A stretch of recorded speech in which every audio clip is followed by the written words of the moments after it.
તો ગુજરાતવાસીઓ થઈ જાય સાવધાન। નવા મહિનાની શરૂઆતની સાથે જ ગુજરાતની અંદર વરસશે કડાકા ભડાકા સાથે વરસાદ। ગુજરાતના આ ભાગોમાં માવઠું ભૂકા કાઢશે। હવામાન વિભાગની આગાહી તેમજ હવામાન નિષ્ણાત અંબાલાલ પટેલની આગાહી। તો નમસ્કાર મિત્રો, ફરી એક વખત સ્વાગત છે આજના તાજા અને નવા હવામાન સમાચારોની અંદર। મિત્રો, નવા મહિનાની શરૂઆત થઈ ગઈ છે અને નવા મહિનાની સાથે જ માવઠાની પણ શક્યતાઓ દેખાઈ રહી છે।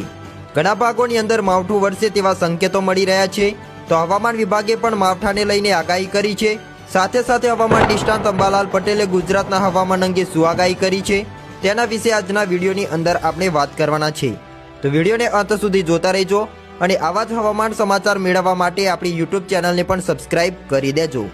મિત્રો, માવઠાનો એક રાઉન્ડ પૂરો થયો ત્યારે ફરી એક વખત નવા મહિનાની સાથે જ માવઠું વરસે તેવી શક્યતાઓ દેખાઈ રહી છે।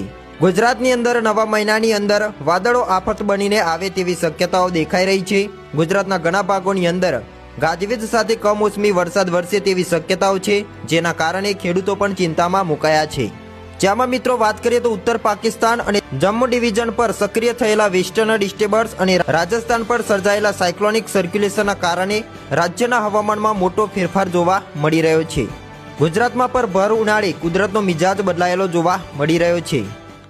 ઉત્તર પાકિસ્તાન અને જમ્મુ ડિવિઝન પર સક્રિય થયેલા વેસ્ટર્ન ડિસ્ટર્બન્સના કારણે અને રાજસ્થાન પર સર્જાયેલા સાયક્લોનિક સર્ક્યુલેશનના કારણે રાજ્યના હવામાનમાં મોટો ફેરફાર જોવા મળી રહ્યો છે।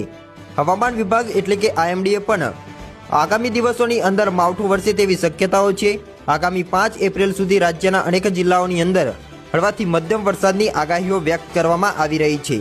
જેમાં મિત્રો વાત કરીએ તો સૌથી વધુ અસર ક્યારે જોવા મળશે તો 3 એપ્રિલના રોજ મિત્રો આ અસર વધુ જોવા મળી શકે છે। આ દિવસે વાત કરીએ તો ઉત્તર ગુજરાતના જિલ્લાઓ ઉપરાંત દક્ષિણ ગુજરાતના છોટાઉદેપુર છે, નર્મદા, સુરત, ડાંગ, તાપી, નવસારી, વલસાડ અને કેન્દ્ર શાસિત પ્રદેશો જેમ કે દમણ, દાદરાનગર અને હવેલીમાં પણ મેઘરાજા જોવા મળી શકે છે।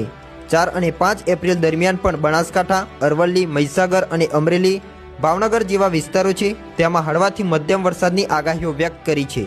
ગરમીમાંથી થોડી આશરે રાહત મળી શકે છે।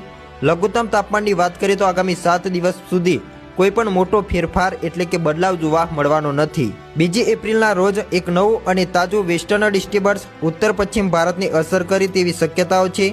આ સિસ્ટમના કારણે વાતાવરણની અંદર ભેજનું પ્રમાણ વધશે અને વાદળછાયું વાતાવરણ પણ જોવા મળી શકે છે। પંજાબ અને હરિયાણા પરનું જૂનું સર્ક્યુલેશન હવે નબળું પડ્યું છે, પરંતુ રાજસ્થાન પરનું 1.5 કિલોમીટર ઊંચાઈએ જે ફેલાયેલું સર્ક્યુલેશન છે તે હજુ પણ સક્રિય અવસ્થામાં જોવા મળી રહ્યું